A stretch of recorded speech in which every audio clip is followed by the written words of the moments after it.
جی علیمہ خان صاحبہ بتائیے گا، آج آپ لوگوں کی چیف جسٹس کی عدالت میں آپ لوگ گئے، کیا ڈیولپمنٹس ہوئی؟ عمران خان کا اہم کیس جو تھا القادر ٹرسٹ کے کیس کے حوالے سے، دیکھیں اب گرمیوں کی چھٹیوں کے بعد اب ہائی کورٹ دوبارہ کھلا ہے اور انہوں نے کیس بھی لگا دیا، تو ہم اس پہ بھی ذرا حیران ہوئے کیونکہ 4 مہینے بڑی جدوجہد کرنی پڑی ہے۔ اس میں سلمان راجہ نے شاید انہوں نے آپ سے بات بھی کی اور نیچے آ کے کہ القادر کا کیس، اس کے لیے انہوں نے کہا کہ ہم ڈیٹ روسٹر چیک کر کے یا فائل منگوا کے دکھائیں گے، لیکن ہمارا خیال ہے کہ ہمیں ایک چیز کلیئر ہے کہ عمران خان کا صرف یہ القادر کیس ہے جس میں اگر بیل ہو جائے تو بشرا بی بی اور عمران خان آج اگر جب بھی سنیں گے تو رہا ہو سکتے ہیں، لیکن جو اسکرپٹ بنائی ہوئی ہے جو بڑی واضح ہے کہ یہ چاہ رہے ہیں کہ توشہ خانہ جلدی جلدی اس کے اندر سزا ہو جائے اور جب سزا ہو جائے گی تو پھر اس کے اندر وہ بیل دے دیں گے۔ آپ کو یہ جو میں بتا رہی ہوں یا آپ کو بھی شاید سب کو سمجھ آ رہی ہوگی، ہمیں بھی سمجھ آ رہی ہے، لیکن یہ انصاف نہیں ہے اور انصاف کے تقاضے پورے نہیں ہو رہے۔ اور ایک اور کیس ہے جو 25 اپریل سے لگا ہوا ہے جس کی آج سلمان صفدر نے بات کی تھی، وہ ہے توشہ خانہ 2۔ اول تو یہ کیس چلنا ہی نہیں چاہیے تھا، یہ انہوں نے کہا اس کو ڈبل جیپٹی کا جو کہتے ہیں کہ جب ایک کیس اسی کیس میں اسی نوعیت کا نہیں اسی کیس میں سزا ہو چکی ہے تو دوبارہ انہوں نے کیسے چلایا؟ یہ تو روز ایک کیس پیدا کر سکتے ہیں اس طرح۔ تو یہ وہ بھی کیس سلمان صفدر نے کہا کہ آپ لگا دیں، اگر نہیں لگائیں گے تو اس کا فائدہ کچھ نہیں ہے کیونکہ آپ نے پہلے ہی اتنا ڈیلے کر دیا ہے، تو اس کے بعد اس پہ سزا ہو گئی تو کہتے ہیں سزا لے کر آؤ اوپر، جب سزا لے کر آؤ گے اوپر تو 1 سال لگا دیں، کیونکہ یہ جج صاحب جو اب ماشاءاللہ بیٹھے ہیں یہ تو کیس ہی نہیں لگاتے، ان کو پتہ ہے کہ کیس لگا دیا تو اس کے اندر انصاف دینا ان کی مجبوری بن جائے گی، اسے کیس ہی نہ لگاؤ۔ تو اسے اس وقت یہ سچویشن ہے، ہم بیٹھے تھے، ہم سیکٹری کے صاحب کے کمرے میں گئے، ہم نے کہا آپ نے روسٹر چیک کرنا ہے، آپ مہربانی سے ہمارے لائرز یہاں موجود ہوئیں گے، آپ یہ ارجنٹ ہے کہ آپ دونوں کیسز کو لگایا جائے۔ اچھا جس حساب سے عمران خان کے کیسز کی ایک کی طرف آپ ضمانت کی طرف جاتے ہیں تو دوسرے کا تیزی سے ٹرائل کنکلوڈ ہو رہا ہے، ایک طرف آپ ضمانت لیتے ہیں دوسرا کیس آ جاتا ہے، اس طریقے کار سے تو عمران خان سے 300 کے قریب کیسز ہیں، تو یہ تو بہت لمبا پروسیجر چلتا جائے گا اس طریقے سے۔ دیکھیں اگر یہ سارا کچھ پولیٹیکل وکٹمائزیشن ہے، یہ جو کیسز ہیں سارا پاکستان 2 سال سے دیکھ رہا ہے، جو 3 سال سے دیکھ رہا ہے کہ عمران خان کے اوپر 300 کیسز بنائے گئے، ان کو جب ججز کے ہاتھ میں تو جیسے عمران خان نے کہا 26 ترمیم لائی صرف عمران خان کے لیے گئی ہے، لیکن یاد رکھیں اس کے اثرات پورے ملک کے اوپر ہیں۔ لائی عمران خان کے لیے گئی ہے تاکہ اس میں چن کے اپنے ایسے ججز لا کے بٹھائے جائیں، بہت زبردست ججز بھی ہیں جنہوں نے انکار کیا ہے اس قسم کی کینگرو کورٹس میں حصہ لینے کا، جو وہ اپنے ضمیر کی آواز پہ کھڑے ہوئے ہیں، اور بہت زبردست ججز ہیں پاکستان میں جنہوں نے پریشر برداشت کیا ہے، اور سارے پاکستانیوں کو ان پہ فخر کرنا چاہیے اور ان کو خراج تحسین پیش کرنا چاہیے جنہوں نے سٹینڈ لیا ہے، اور یہاں پہ لیٹرز بھی لکھے ہیں انہوں نے۔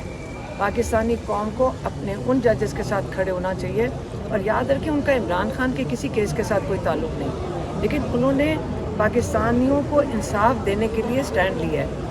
اب وہ اس کی تکلیف بھی اٹھائیں گے کیونکہ ان کو کسی دوسری دور کہیں پھینک دیا جائے گا، لیکن پاکستانی قوم اپنے ججز کے ساتھ کھڑی ہو جو ان کے لیے سٹینڈ لے رہے ہیں، اور جو باقی ہیں ان کو اپنے ضمیر کی آواز پہ فیصلہ کرنا پڑے گا، نہیں تو کل ان کی بھی اگلے نسلیں یاد رکھیں گی، جیسے جسٹس منیر کو آج یاد رکھا جاتا ہے، تو یہ اس کیٹیگری میں جائیں گے یا اس کیٹیگری میں جائیں گے جنہوں نے انصاف دیا ہے پاکستانیوں کو۔ آپ کی ملاقاتیں کئی عرصے سے بند ہیں، جو آپ کی فیملی ڈے کی ملاقاتیں کی بات کر رہا ہوں، تو اس حوالے سے بھی عدالت کو آپ نے آگاہ کیا یا چیف جسٹس سے یا سیکرٹری کے پاس؟ نہیں، آج صرف ان 2 کیسز پہ فوکس ہے تاکہ عمران خان اور بشرا بی بی کی رہائی ہو سکے۔ مہربانی۔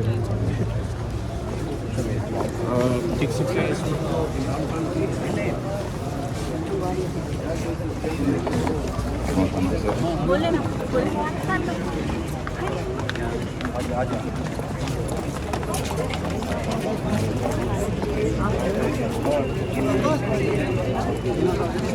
اس وقت جی آپ دیکھ سکتے ہیں عمران خان صاحب کی بہنیں جو ہے نوجوانوں کو مل رہی ہیں.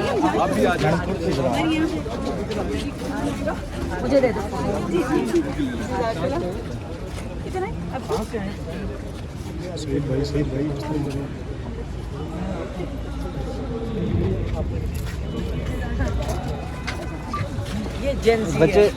آپ کس کے فین ہیں؟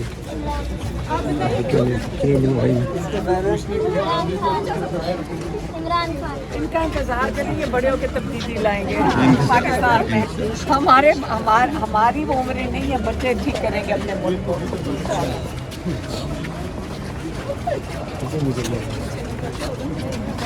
سارے M N A M P آئے ہوئے ہیں، ان کو بھی ملنے دے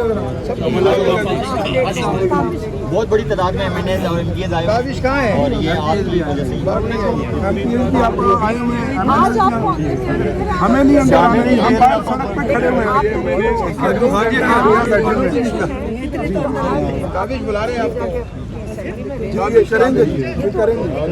عمران خان کو سزا سنائی گئی ہے.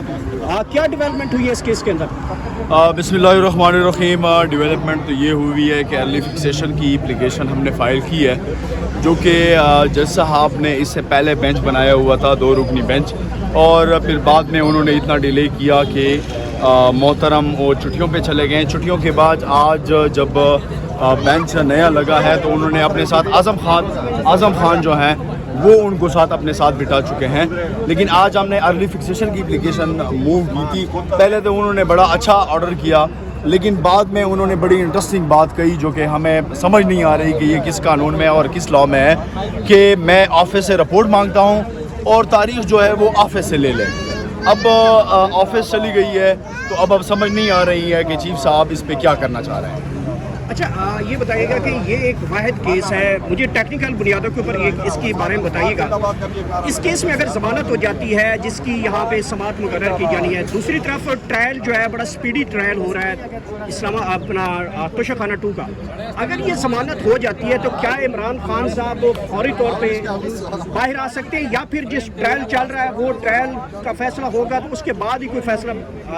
رہائی کا ہو سکتا ہے؟ نہیں، یہ کیس یہاں پہ جو کیس لگا ہوا ہے یہ الگ میٹر ہے. اس میں ہم نے سزا جو ہے وہ خان صاحب کی چیلنج کی ہوئی ہے اور سسپینشن کی اپلیکیشن بھی ہم نے موو کی ہے. جو القادر توشہ خانہ 2 چل رہا ہے وہ ایک سیپریٹ کیس ہے جس میں خان صاحب کی ضمانت آلریڈی ہو چکی ہے اور اس میں ٹرائل شروع ہے. ٹرائل کے بعد وہ فائنل ڈیسیجن دیں گے کہ وہ کیا کنکلوژن اس کا نکالتے ہیں. لیکن یہاں نہیں، اس کیس میں ضمانت کی درخواست نہیں ہے. اس کیس میں سسپینشن کی اپلیکیشن اور ساتھ میں مین اپیل جو ہے جس میں خان صاحب کو سزا دی گئی ہے وہ مین اپیل ہم نے چیلنج کی ہے. اور جو توشہ خانہ 2 کیس چل رہا ہے جس میں ٹرائل شروع ہے اڈیالہ جیل میں، وہاں پر آلریڈی جو ہے اس کیس میں خان صاحب کی ضمانت ہو چکی ہے. وہ سیپریٹ ٹرائل چل رہا ہے اور یہ سسپینشن کے خلاف اور مین اپیل میں ہم آ چکے ہیں کہ اس کی سزا جو ہے سسپینڈ ہو جائے. لیکن